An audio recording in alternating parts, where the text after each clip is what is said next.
अस्सलामु अलैकुम वरहमतुल्लाह। मुअज़्ज़िज़ सामईन व नाज़रीन, नो के कलम के इस ऑडियो पॉडकास्ट में आपका इस्तकबाल है। आज एक तहरीर बउन्वान मैं वहाँ अकेला न था समात फरमाएं। मुहर्रिर डॉक्टर इम्तियाज़ अब्दुल कादिर, आवाज़ डॉक्टर निखत उरूज। पानी के कतरे से जो सफ़र शुरू होकर सुक़रात व अफलातून तक मुंतज होता है, उसकी अजमाली तस्वीर सूरतुल आला की इब्तिदाई आयात में खींची गई है। वो आयात तकदीर की बेहतरीन ताबीर है।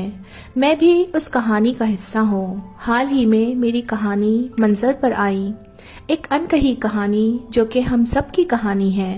मैं जिस दौर से गुजरा, करोड़ों अरबों इंसान उस दौर से गुजरे हैं।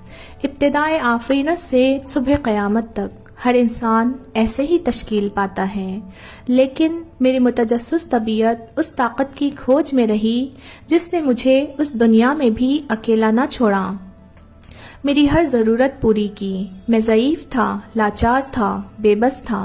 वालिद का शफ़ीक़ साया था, न वालिदा के प्यार, मोहब्बत और ईसार के हामिल पर्द थे। उसके बावस कोई क़ुव्वत थी जो उन पर्दों में भी मेरी निगहबान थी। वहाँ अंधेरा था, लेकिन मैं अम्र कुन को फ़यकुन में तब्दील होते महसूस कर रहा था। शुरू में मैं बस पानी का एक कतरा था। मेरी तरह के अनगिनत कतरे और भी थे, लेकिन तख्लीक और तस्विया के लिए मेरा ही इंतखाब हुआ। हाँ, उस वक्त तक मुझे जो चीज़ याद थी वो बस वो वादा था जो मैंने आलम अरवाह में अपने रब से किया था। आपने भी किया है। जब उसने निदा दी थी अलस्तु बिरब्बिकुम, तो मेरी रूह ने शऊरी तौर पर कहा था कि हाँ, तू ही मेरा रब है। लेकिन वो कौन है, कहाँ है, उससे मैं लाइल्म था। अंडे से इम्तिजाज के बाद मुझ में बहुत सी तब्दीलियाँ आने लगी। मैं 1 से 2, 2 से 4, 4 से 16 और यूँ जसामत में बढ़ता गया। हर 4 में से एक ज़ायगोट इस मरहले में आकर ज़ाया हो जाता है, लेकिन मैं उन 3 में से एक था जो बच गया और अपना सफ़र जारी रखा। अब मेरा नाम ज़ायगोट से ब्लास्टोसाइट रखा गया और इंतकाल मकान करके बैज़ादानी की जगह रहम में जा ठहरा। हिजरत के इस मरहले में मैं सहमा हुआ भी था और मुतजस्सिस भी। मैं ख्यालों में मगन ही था कि एक झिल्ली ने मुझे ओढ़कर हिफाजती हिसार में ले लिया। उसका नाम एमनियोटिक सैक था और अब मेरा नाम एम्ब्रियो था। पनाहगाह मिल गई तो भूख सताने लगी थी। खुराक की जुस्तजू में ही था कि झिल्ली के साथ एक बैग आ मिला जिसमें मुझे खाना, पानी और ऑक्सीजन मिलने लगी। मालूम हुआ कि इस बैग को प्लासेंटा कहते हैं। मैं हैरान था कि मैं जो सोचता हूँ वो फौरन से हो जाता है। अब तक मुझे वजूद में आए 4 हफ्ते गुजर चुके थे। मेरे बेनिशान व गुमनाम वजूद में 2 हल्के पड़ने लगे थे, जिनके ज़रिए रोशनी मेरे वजूद में दाखिल हो रही थी। उस रोशनी में मुझे नज़र आया कि मेरा एक चेहरा भी है। मैं अपने वजूद को महसूस कर रहा था, लेकिन फिर भी आसपास का सन्नाटा हरासा कर रहा था। अभी सोच ही रहा था कि इसको कैसे दूर करूं कि मुझे धक धक की आवाज़ आने लगी। मैं इर्द गिर्द देखने लगा कि इस सांस का कारसाज कौन है। तब मेरी नज़र अपने सीने पर पड़ी, जहाँ एक छोटा सा गोश्त का लोथड़ा धड़क रहा था। ये वो मरहला था जब हर साल हज़ारों दिल इस मरहले पर वक्त पर नहीं धड़क पाते और पेचीदगियों की वजह से उनकी धड़कन का साज बेरब्त हो जाता है। मेरे दिल की धड़कन बहुत नज़्म से सरगर्म थी, लेकिन अभी तक मुझे ये समझ नहीं आ रहा था कि कौन था जो मेरे हर खदशे का आगाह था और मेरे मजबूत व तन्हा वजूद को तसल्ली बख्श रहा था। 1 माह गुजर चुका था और मेरी जसामत चावल के एक दाने जितनी हो चुकी थी। सिलसिला रोज़ो शब जारी था।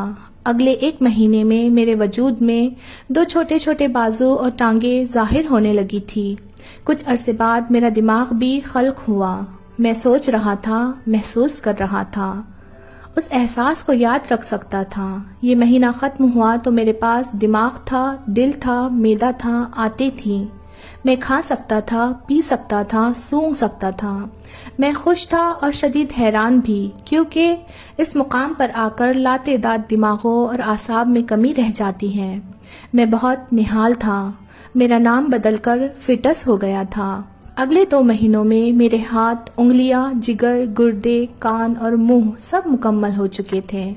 मैं खुशी से हाथ पांव मार रहा था। अपने इस घर का जिसका नाम यूटेरस था, उसमें कभी इधर तैरता तो कभी उधर घूमता था। लेकिन एक उलझन थी, एक कसक मौजूद थी, क्योंकि अभी तक मुझे उस करिश्मा सांस का तारुफ नहीं था जो मेरे वजूद की इंजीनियरिंग कर रहा था। महीने गुजरते जा रहे थे, वक्त महवे सफ़र था और वो अपने अनमित निशान मेरे पूरे वजूद पर डाल रहा था। मैं तवाना होता जा रहा था, इसलिए ज़्यादा हाथ पांव चला रहा था। शरारत में कभी अपने उस नन्हे घर की एक दीवार को टक्कर मारता और कभी दूसरी तरफ पलटी खाता। जब जब मैं इन शोखियों में मस्त होता तो मुझे बाहर से किसी के खुश होने और हंसने की आवाज़ आती थी। ऐसा महसूस होता था जैसे मेरी ये शरारतें किसी को बहुत लुभा रही हो।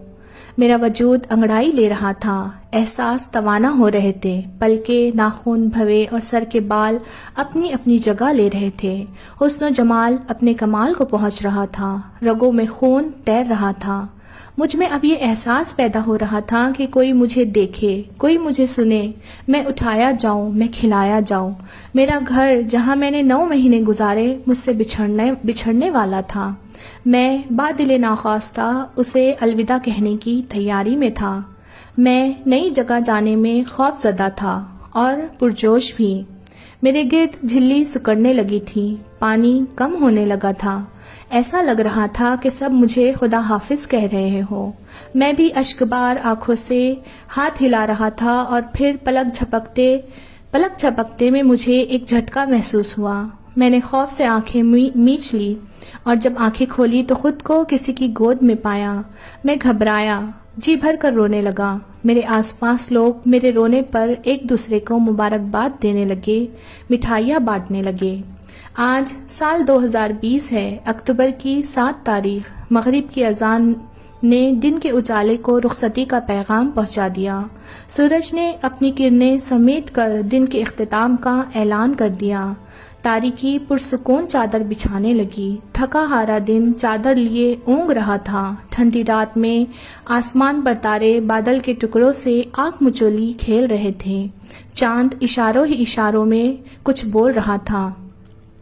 मैं उस घर से इस घर मुंतकिल हो चुका था और मुझे एहसास था कि मैं खुशकिस्मत मुज़गा गोश्त हूँ, क्योंकि इस मरहले पर पहुंचकर कई वजूद ज़ीस्त की जंग हार जाते हैं। मैं अभी इसी सोच में था कि कहाँ है मेरा खालिक, कौन है मेरा मालिक, किसकी तख्लीक का है ये अंदाज़, वो कौन है जो तन्हाई की रातों में मेरा सहारा था। उसी सोच में था कि मेरे कान में एक पुरसरूर सी आवाज़ गूंजने लगी, अल्लाहु अकबर, अल्लाहु अकबर, अल्लाहु अकबर, अल्लाहु अकबर, अशहदु अल्लाह इलाहा इल्लल्लाह, अशहदु अल्लाह इलाहा इल्लल्लाह। और मैं जान गया कि वह रब कौन था।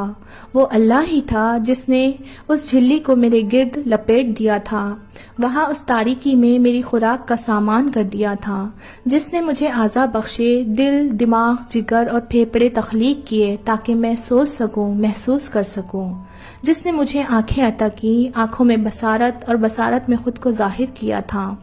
डॉक्टर बोल रहे थे कि मेरे ये अश्क मेरे वजूद और ज़िंदगी की अलामत है, लेकिन वो उस हकीकत से नावाकिफ़ थे कि पैदा तो मैं 9 माह कबल ही हुआ था और ये मेरा रोना उस रब का शुक्राना था जो अलस्तु बिरब्बिकुम से लेकर पानी की एक बूंद तक और माँ के रहम से लेकर माँ की गोद तक, उन तीनों पर्दों में एक एक मरहले पर मेरा कारसाज, मेरा साथी बना रहा था। वो तुम्हारी तख्लीक तुम्हारी माओं के पेट में इस तरह करता है कि 3 अंधेरों के दरमियान तुम बनावट के एक मरहले के बाद दूसरे मरहले से गुजरते हो। वो अल्लाह है जो तुम्हारा परवरदिगार है, सारी बादशाही उसी की है, उसके सिवा कोई इबादत के लायक नहीं। फिर भी तुम्हारा मुंह आखिर को कोई कहाँ से मोड़ देता है। सूरह रूम आयत 6। ये मेरी कायनात की रुदाद है, एक खाक का जर्रा कि जिसने इस दश्त से गुजरकर बहुत सारे भेद पाए। उन 3 पर्दों से निकलकर ये हकीकत भी आश्कार हुई कि यहाँ का ठिकाना मुस्तकिल नहीं है, बस एक रात का ठहरना है और मुसाफिरों के लिए ये सराय गनीमत है। दिल पुरसुकून था, सरापा शुक्र था। एक पहचान थी, 14 इंच जिसामत, 4 किलो वजन। मेरे वालिद मेरी तहनीक फरमा रहे थे। मिठास की जिस हिस्स ने जुबान का जायका तब्दील कर दिया था।